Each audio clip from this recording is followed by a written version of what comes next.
CPI గెలిచింది.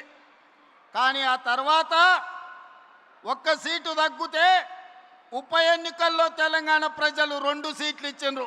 గణేష్ని కంటోన్మెంట్లో గెలిపించిండ్రు. Naveen యాదవ్ను Jubilee hills గెలిపించి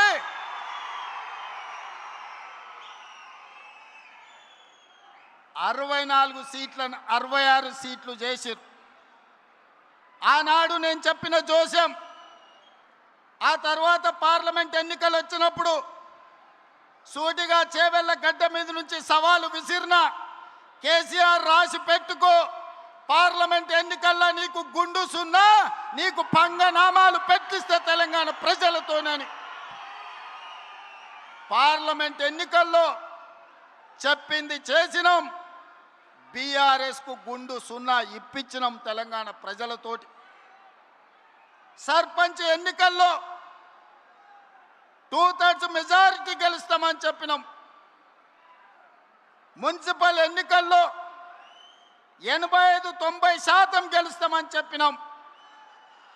ఆనాటి 2023 ప్రభుత్వ ఏర్పాటు నుంచి మొదలు పెడితే పార్లమెంట్ ఎన్నికలు కావచ్చు, పంచాయతీ ఎన్నికలు కావచ్చు, మున్సిపల్ ఎన్నికలు కావచ్చు, తెలంగాణ ప్రజలు కోరుకున్నదే, తెలంగాణ ప్రజల గుండె చప్పుడు ఇన్న ఈ ప్రజా ప్రభుత్వం చెప్పింది చెప్పినట్టుగా ప్రజా తీర్పుని ఇప్పించడం ద్వారా పాపాల బైరోడుని ఫామ్ హౌస్లో బంధించినాం. ఇక ఈ పశుపతికి విముక్తి లేదు. పాపాల బైరోడు ఫామ్ హౌస్లోనే బందీ అవుతాడని చెప్పిన మానాడు. ఇవాళ మీడియా మిత్రులారా రాసుకోండి. ఖమ్మం జిల్లా చింతగాని మండలం వేదికగా లక్షలాది మంది ఖమ్మం బిడ్డల సాక్షిగా భవిష్యత్తు చరిత్రను, జరగబోయే కురుక్షేత్రాన్ని ఈ వేదిక నుంచే నేను చెప్పదలుచుకున్నా. కౌరవ వంశాన్ని సర్వం తెలంగాణ గడ్డ మీద నుంచి తొలగించే వరకు, కౌరవ వంశం అంటే కల్వకుంట్ల కుటుంబం. ఈ కల్వకుంట్ల కుటుంబాన్ని తెలంగాణ గడ్డ మీద రాజకీయ ముఖ చిత్రం నుంచి పాతాళానికి తొక్కే వరకు కాంగ్రెస్ పార్టీ కార్యకర్తలు విశ్రమించరు, ఒక్క క్షణము రెస్ట్ తీసుకోరు అని నేను మాట ఇస్తున్నా. మీడియా మిత్రులారా, ఈనాడు కేంద్రంలో జరుగుతున్న రాజకీయ పరిణామాలు మనం చూస్తున్నాం.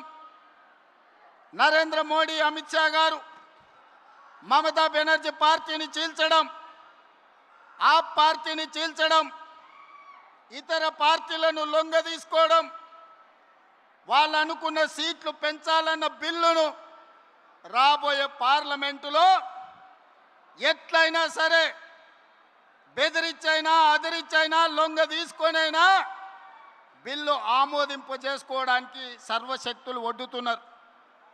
ఈ పాపంలో వాళ్ళు విజయం సాధించడానికి అవకాశం ఉంది. అందుకే ఈనాడు తెలంగాణలో ఉన్న 119 అసెంబ్లీ నియోజకవర్గాలు రాబోయే 2029లో జరగబోయే ఎన్నికలు, ఆనాటి జోస్యం ఎన్నికల 6 నెలల ముందు చెప్పిన, ఈనాడు నేను చెబుతున్న ఎన్నికల జోస్యం 36 నెలల ముందు ఖమ్మం గడ్డ మీద నుంచి నేను చెప్తున్నా. రాబోయే ఎన్నికలు 2029 డిసెంబర్లో జరగవు, 2028 డిసెంబర్లో జరగవు, 2029 మే జూన్ మాసంలో మన శాసనసభ ఎన్నికలు జరుగుతాయి. తెలంగాణ రాష్ట్రంలో ఉన్న 17 పార్లమెంట్లు సీట్లు 26 పార్లమెంట్లుగా మారుతాయి. 119 ఉన్న శాసనసభ నియోజకవర్గాలు 182కు పెరుగుతాయి. ఈరోజు చెప్తున్నా, 182 శాసనసభ నియోజకవర్గాలలో 117 సీట్ల పైన గెలిచి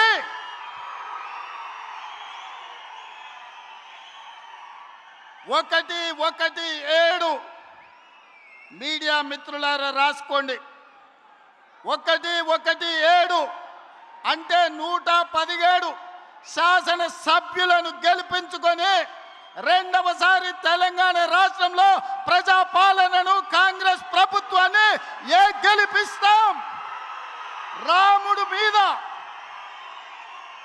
భద్రాచలం రాముడు మీద ఆనా. ఇది ఖమ్మం కాంగ్రెస్ కార్యకర్తల మాట. కాసుకో చంద్రశేఖర్ రావు, నువ్వు, నీ కొడుకు, నీ అల్లుడు, నీ బిడ్డ, నీ చుట్టాలు, నీ భజన పరులు,